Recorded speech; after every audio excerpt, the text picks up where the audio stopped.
Like any good trilogy, the Castlevania series on the NES never seemed to disappoint me, except a little bit in Castlevania 2 Simon's Quest.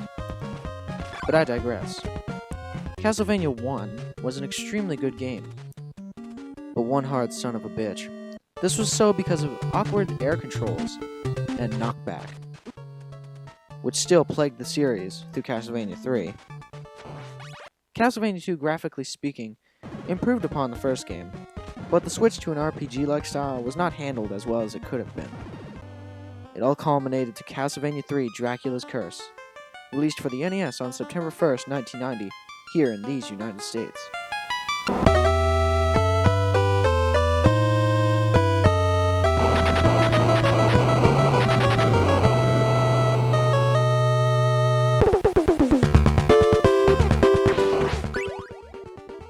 In Castlevania 3, instead of playing as Simon Belmont, who was the protagonist for the previous two games, you play as Trevor Belmont, an ancestor to Simon.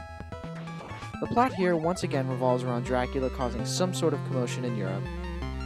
After the people banish the Belmont family, they then call upon them in time of crisis to eliminate Dracula, which I still don't understand.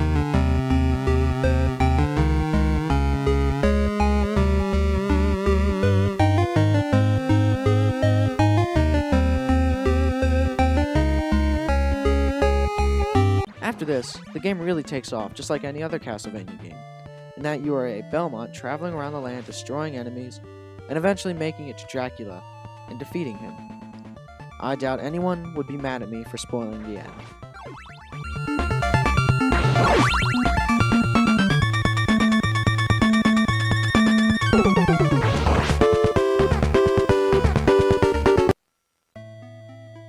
Unlike the first two games in which you can only control Simon Belmont, Castlevania 3 introduces three other playable characters. These are Sypha, a young sorceress, Grant, who has the ability to climb on walls and can control his jump in mid-air,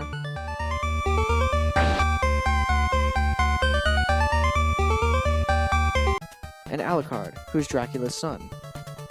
Alucard would eventually go on to be the protagonist of Castlevania Symphony of the Night for the PlayStation 1. Characters can offer some faster ways to complete levels, and some levels I swear were designed with them in mind. Even with the new characters, this is still one of the hardest NES games out there, so be prepared to die a lot. Or you could just use the famous help me code to give you extra lives, but even then still expect to die a crazy number of times on your first playthrough. Even for being released in 1990, Castlevania 3 looks superb on the NES, and is what I consider to be one of the best looking overall. In terms of sound, this game really just makes me shit my pants.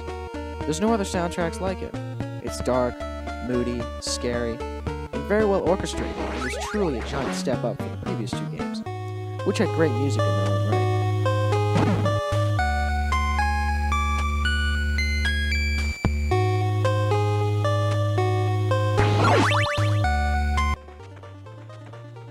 An 8-bit side-scrolling classic, this is Castlevania 3 Dracula's Curse for the Nintendo Entertainment System.